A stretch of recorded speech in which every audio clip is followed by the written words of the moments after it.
শিক্ষার্থী, আশা করি সবাই ভালো আছো, সুস্থ আছো। সৈয়দ আহমদ কলেজের অধ্যক্ষ স্যারের নির্দেশনায় সৈয়দ আহমদ কলেজ কর্তৃক আয়োজিত আজকের অনলাইন ক্লাসে তোমাদের সবাইকে স্বাগতম। আমি সুমন সাহা, প্রভাষক, গণিত বিভাগ, সৈয়দ আহমদ কলেজ, সুখানপুকুর, গাবতলী, বগুড়া। আজকে আমাদের আলোচনার বিষয় একাদশ দ্বাদশ শ্রেণীর উচ্চতর গণিত দ্বিতীয় পত্র এর পঞ্চম অধ্যায়ের দ্বিপদী বিস্তৃতি সম্পর্কে। তার আগে প্রিয় শিক্ষার্থী, আমরা দ্বিপদ রাশি সম্পর্কে একটু বলে নেই। দ্বিপদ রাশি দুটি পদের যোগফল বা বিয়োগফল আকারে প্রকাশিত কোন রাশিকে দ্বিপদ রাশি বলা হয়। তাহলে আমরা এখন দ্বিপদ উপপাদ্য সম্পর্কে জানব। তাহলে শিক্ষার্থী, আমরা দ্বিপদ উপপাদ্য সম্পর্কে এখন জানব। দ্বিপদ উপপাদ্য হলো যে বীজগণিতীয় সূত্রের সাহায্যে কোন দ্বিপদ রাশির ঘাতকে একটি ধারায় প্রকাশ করা যায় তাকে আমরা দ্বিপদ উপপাদ্য বলবো। দ্বিপদ উপপাদ্যকে আমরা গাণিতিক ভাবে লিখব a plus x to the power n সমান a two the power n plus nc1 a to the power n minus 1 into x plus nc2 a to the power n minus 2 x square plus এভাবে যদি চলতে থাকে আমরা 8 নম্বর জন্য লিখতে পারি ncr a to the power n minus r into x to the power r। এভাবে x to the power n পর্যন্ত যাবে, যেখানে n belongs to স্বাভাবিক সংখ্যা ক্যাপিটাল N। তাহলে আমরা দ্বিপদ উপপাদ্যকে গাণিতিকভাবে প্রকাশ করলাম। এখন আমরা প্যাসকেলের ত্রিভুজ সূত্র সম্পর্কে জানব। তাহলে প্যাসকেলের ত্রিভুজ সূত্র নির্ণয় করার সময় আমরা ত্রিভুজ আকারে 3টি 1 আগে লিখে নেব। তারপরে আমরা এখানে 1 দিয়ে শুরু হবে এবং পরবর্তীটা হবে পাশাপাশি দুটা যোগফল, অর্থাৎ 1 এবং 1 2 এবং 1 দিয়ে শেষ হবে। পরবর্তীতে 1 দিয়ে শুরু হবে 2 আর একে 3 2 আর একে 3 এবং 1 দিয়ে শেষ হবে। এভাবে যদি চলতে থাকে আমরা লিখতে পারি 1 4 6 4 1 1 5 10 10 5 1। এভাবে পর্যায়ক্রমে আমাদের ধারাবাহিকভাবে চলতে থাকবে। এখানে আমরা প্রথমটার ক্ষেত্রে n সমান 0, দ্বিতীয় লাইনের ক্ষেত্রে n সমান 1, তৃতীয় লাইনের ক্ষেত্রে n সমান 2, চতুর্থ ক্ষেত্রে n সমান 3, এভাবে n সমান 4 এবং n সমান 5। এভাবে পর্যায়ক্রমে চলতে থাকবে। তাহলে প্যাসকেলের ত্রিভুজ বিধি দিয়ে আমরা যে কোনো দ্বিপদ উপপাদ্য ভেঙে ফেলতে পারি। যেমন এভাবে আমরা a plus x to the power 5 যদি নির্ণয় করতে চাই তাহলে আমরা কিভাবে বের করব? a প্লাস 5 n সমান 5।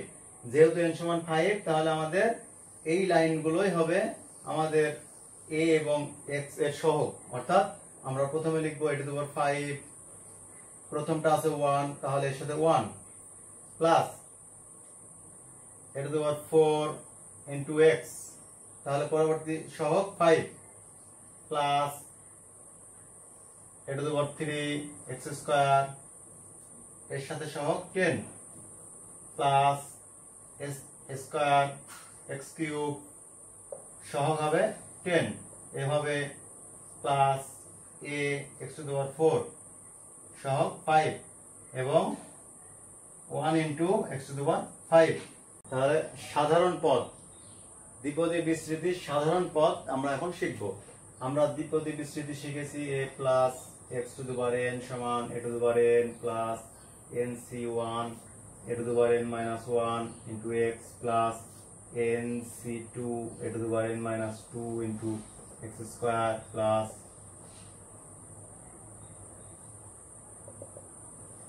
ncr a to the power n minus r into x to the power r plus x to the power n পর্যন্ত। তাহলে এই দ্বিপদী বিস্তৃতিটির সাধারণ পদকে আমরা r প্লাস 1 তম পদ বলে থাকি। তাহলে সাধারণ পদ যদি r প্লাস 1 তম পদ হয় তাহলে আমরা r প্লাস 1 তম পদ লিখতে পারি ncr a to the power n minus r into x to the power আর, অর্থাৎ এই পদটিকে আমরা দ্বিপদী উপপাদ্য সাধারণ পদ বলি। তাহলে এটিকে যদি আমরা ভেঙে লিখি তাহলে আমাদের হবে n into n minus 1 n minus 2 এভাবে n minus r plus 1 পর্যন্ত, এবং নিচে হবে r ফ্যাক্টোরিয়াল, সাথে থাকবে a to the power n minus r into x to the power r। তাহলে এটিকে আমরা সাধারণ পদ হিসাবে ব্যবহার করব। এরপরে আমরা আসি মধ্যপদ সম্পর্কে। তাহলে আমাদের মধ্যপদ নির্ণয়, মধ্যপদ। তাহলে আমরা মধ্যপদ কিভাবে নির্ণয় করব? আমাদের n যদি বিজোড় হয়, অর্থাৎ n যদি বিজোড় সংখ্যা হয় তাহলে পদ সংখ্যা হবে, বিজোড় হলে পদ হবে n plus 1, এত সংখ্যক যা জোড়। n বিজোড় হলে পদ সংখ্যা n plus 1 যাহা জোড়। তাহলে এক্ষেত্রে যদি পদ সংখ্যা জোড় হয়ে যায় তাহলে আমাদের মধ্যপদ হবে দুটি। তাহলে এক্ষেত্রে মধ্যপদ হবে দুইটি, অর্থাৎ n plus 1 ভাগ 2 তম পদ তম, এবং n plus 1 ভাগ 2 plus 1 তম পদ। অর্থাৎ n যদি আমাদের বিজোড় সংখ্যা হয়, n যদি বিজোড় সংখ্যা হয়, এবং তাহলে পদ সংখ্যা হবে n plus 1 যা একটি জোড় সংখ্যা, আর জোড় সংখ্যা হলে আমাদের মধ্যপদ হবে দুইটি। মধ্যপদ হবে তাহলে n plus 1 ভাগ 2 তম পদ এবং n plus 1 ভাগ 2 plus 1 তম পদ। তাহলে n যদি বিজোড় সংখ্যা হয়, n যদি এখন জোড় সংখ্যা হয়, n জোড় হলে আমাদের কি হবে? পদ সংখ্যা n plus 1 যাহা বিজোড়। অর্থাৎ n যদি জোড় হয় তাহলে আমাদের পদ সংখ্যা হবে বিজোড় সংখ্যক। তাহলে বিজোড় সংখ্যক যদি হয় আমাদের মধ্যপদ হবে একটি। এক্ষেত্রে আমাদের মধ্যপদ হবে n ভাগ 2 প্লাস 1 তম পদ। এভাবে আমরা n বিজোড় নাকি জোড় এটার উপর নির্ভর করে আমাদের পদ সংখ্যাটি। তাহলে আরেকবার, n যদি বিজোড় সংখ্যা হয় তাহলে আমাদের পদ সংখ্যা হবে জোড়, অর্থাৎ এক্ষেত্রে মধ্যপদ হবে দুইটি, n প্লাস 1 ভাগ 2 তম পদ এবং তম পদ। n জোড় হলে পদ সংখ্যা n প্লাস 1 যাহা বিজোড়, সেক্ষেত্রে আমাদের মধ্যপদ থাকবে একটি এবং সেটি হবে n ভাগ 2 প্লাস 1 তম পদ। তাহলে আমরা মধ্যপদ নির্ণয় করা শিখেছি। তাহলে এবার আমরা এক্সারসাইজের মাধ্যমে এগুলি এখন প্রয়োগে যাব। তাহলে আমাদের এখানে একটি এক্সারসাইজ দেওয়া হয়েছে, x স্কয়ার প্লাস 3a ভাগ x টু দি পাওয়ার 15 এর বিস্তৃতিতে x টু দি পাওয়ার 18 এর সহগ নির্ণয় করো। তাহলে অঙ্কটিকে আমরা এভাবে করতে পারি, x স্কয়ার প্লাস 3a ভাগ x টু দি পাওয়ার 15 এত এর বিস্তৃতিতে মনে করি এত এর বিস্তৃতিতে r প্লাস 1 তম পদে x টু দি পাওয়ার 18 এর সহগ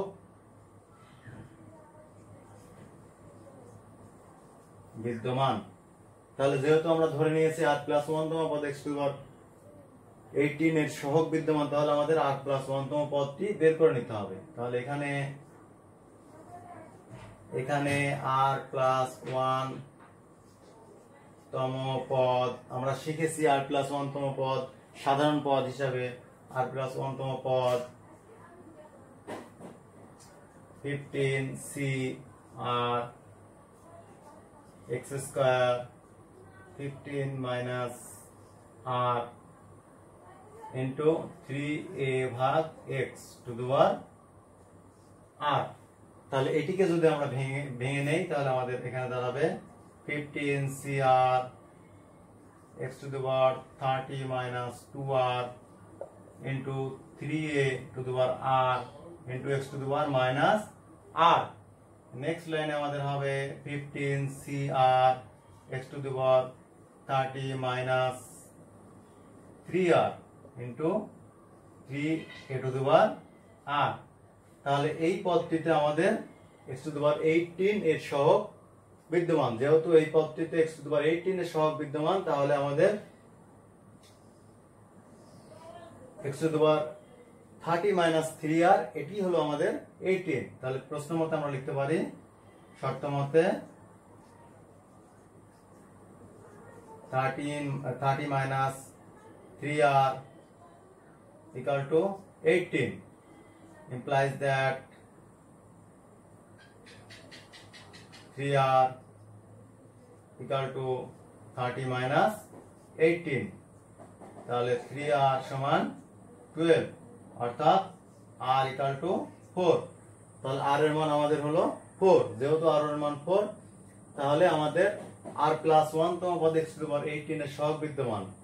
R এর মান 4 হওয়ার কারণে আমরা বলতে পারি 4 প্লাস 1 তম পদে x টু দি পাওয়ার 18 এর সহগ বিদ্যমান। তাহলে আমাদের 4 প্লাস 1 তম পদটি বের করে নিব।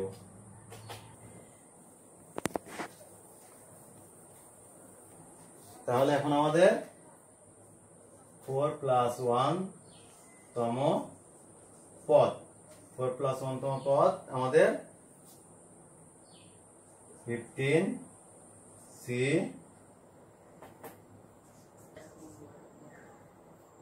x to the power 30 minus 3 গুণন 4 into 3 to the power 4।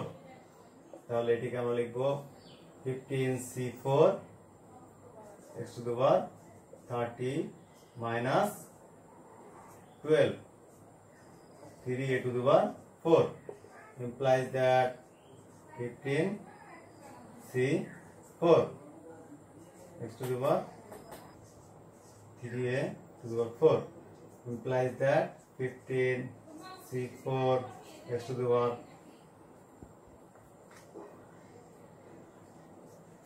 3a to the power 4 x to the power 18।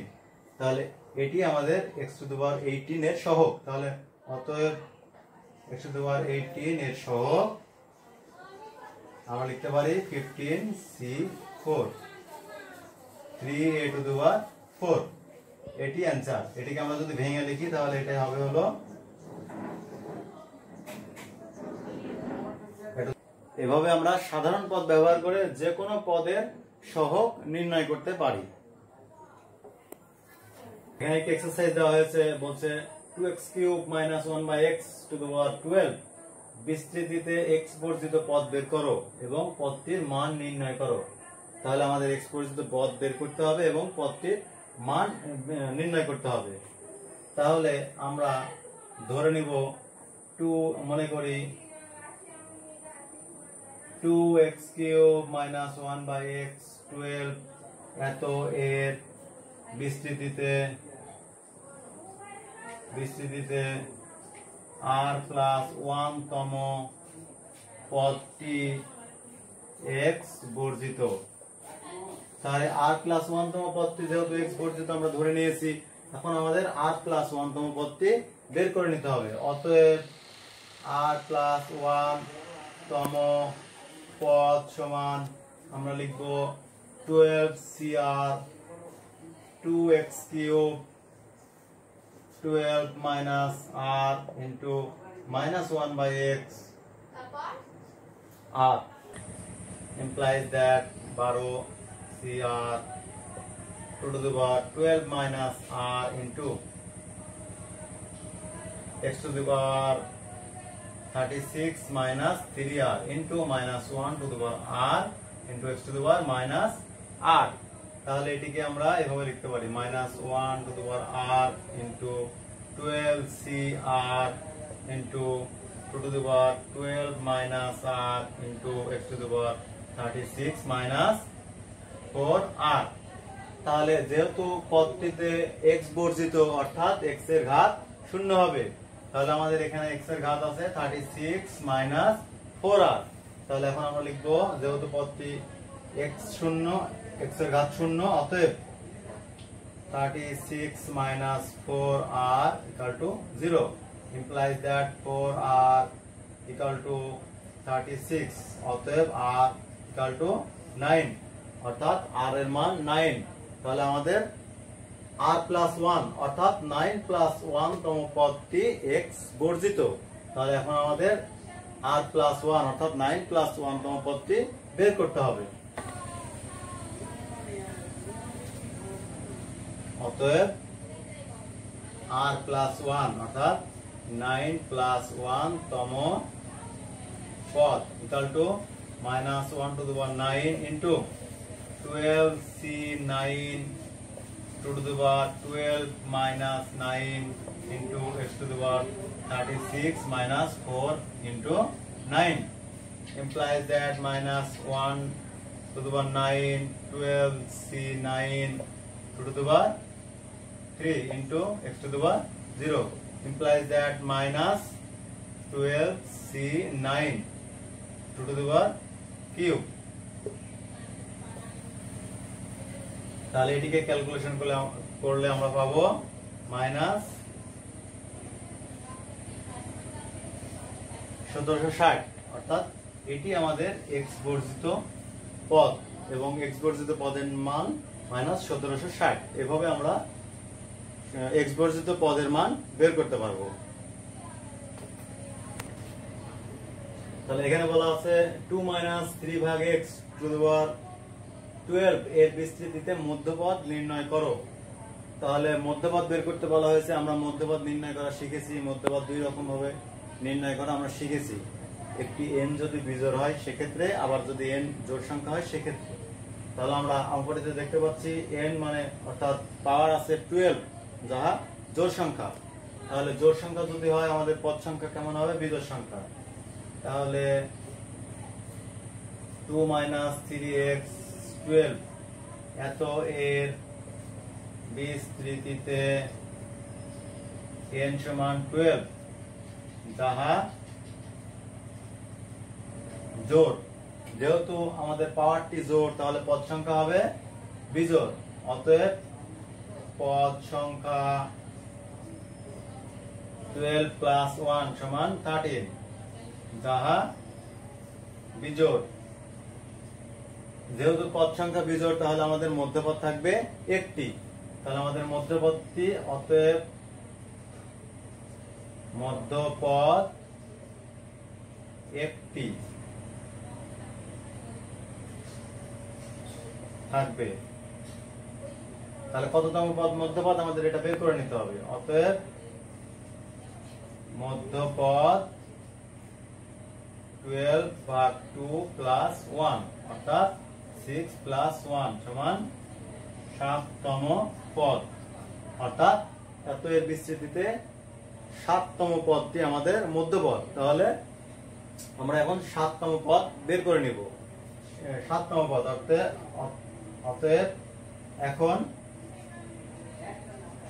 বিস্তৃতিটির 6 plus 1 অর্থাৎ সপ্তম পদ তম পদ সমান 12c6 to the power 12 minus 6 into minus 3 ভাগ x to the power 6 এটিকে আমরা ক্যালকুলেশন করে লিখব 12c6 to the power 6 into minus 3 to the power 6 into x to the power minus 6 এটিকে আমরা লিখতে 12c6 to the power 6 3 to the power 6 into x to the power minus 6 এটি আমাদের বিস্তৃতিটির মধ্যপদ answer এভাবে আমরা জোড় সংখ্যা বা বিজোড় সংখ্যা অর্থাৎ ঘাত জোড় বা বিজোড় যাই থাক না কেন আমরা সূত্র ব্যবহার করে মধ্যপদ নির্ণয় করতে পারবো তাহলে এখানে একটা এক্সারসাইজ x² প্লাস 3 ভাগ x টু দি পাওয়ার 11 এর বিস্তৃতিতে r প্লাস 1 এবং r প্লাস 2 তম পদের সহগ সমান যদি হয় তাহলে r এর মান নির্ণয় করো অর্থাৎ এত এর বিস্তৃতিতে দুইটি পদের কথা বলা হয়েছে r প্লাস 1 তম পদ এবং r প্লাস 2 তম পদ এবং বলছে এদের মান যদি সহগ যদি সমান হয় তাহলে r এর মান নির্ণয় করো তাহলে আমরা আগে r+1 তম এবং r+2 তম পদটি বের করে নেব। বিস্তৃতিটি থেকে আমাদের এই দুটি আগে বের করে নিতে হবে। তাহলে x² + 3/x⁻11 এত এর বিস্তৃতিতে r+1 তম পদ যদি আমরা বের করে নিই, আমরা লিখব 11cr x² minus r into 3/x r। তাহলে এটিকে যদি আমরা ভেঙে লিখি আমাদের হবে 11cr x⁻22 minus 2r into 3r into x⁻minus r equal to 11cr into 3r into x⁻22 minus 3r। এটি আমাদের r+1 তম পদ। একইভাবে আমরা r+2 তম পদটি বের করে নেব। তাহলে তম পদ, তাহলে r+2 তম পদ আমাদের আমরা লিখব 11cr+1 x² 11 minus r+1 into 3/x⁻r+1। তাহলে এটাকে আমরা যদি ভেঙে লিখি 11cr+1 x² একবার ভেঙে দেই x⁻22 minus 2r minus 2। তাহলে এটিকে আমরা এভাবে লিখতে পারি 3r+1 ভাগ x⁻r+1 11cr+1 into 3r+1 into x⁻22 minus 2r minus 2 minus r minus 1। তাহলে এটি আমাদের r+2 তম পদ। এটিকে যোগ করে লেখা যেতে পারে আমাদের এটি r+2 তম পদ।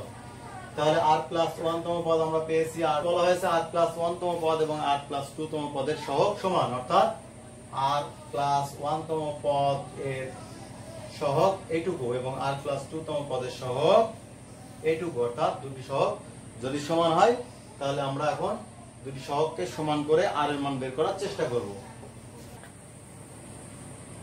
তাহলে এখানে r+1 তম পদের সহগ 11cr into 3r equal to r+2 তম পদের সহগ 11cr+1 into 3r+1। তাহলে এটুকু আমরা এখন ক্যালকুলেশন করে লিখব। এটাকে যদি আমরা ভেঙে লিখি তাহলে আমাদের হবে 11 ফ্যাক্টরিয়াল, নিচে হবে আমাদের r factorial into 11 minus r factorial into 3r equal to 11 factorial into r+1 factorial 11 minus r minus 1 factorial into 3r+1 implies that 11 factorial যদি কেটে যায় তাহলে আমাদের নিচে থাকবে, উপরে থাকবে 3r factorial into 11 minus r into 11 minus r minus 1 factorial implies that এই পাশে থাকবে উপরে 3r into 3r, নিচে আমরা লিখতে পারবো r+1 into r factorial into 11 minus r minus 1 factorial implies that উভয় পক্ষ হতে 3r দ্বারা ভাগ করলে আমরা পাবো উপরে 1, নিচে যদি আমরা r ফ্যাক্টরিয়াল দ্বারা গুণ করি এবং 11 minus r minus 1 ফ্যাক্টরিয়াল দ্বারা গুণ করি তাহলে আমাদের নিচে থাকে 11 minus r implies that 3 ভাগ r প্লাস 1। আমরা যদি গুণ করে দিই আমাদের আসবে 3 into 11 minus r equal to r plus 1, implies that 33 minus 3r equal to r plus 1.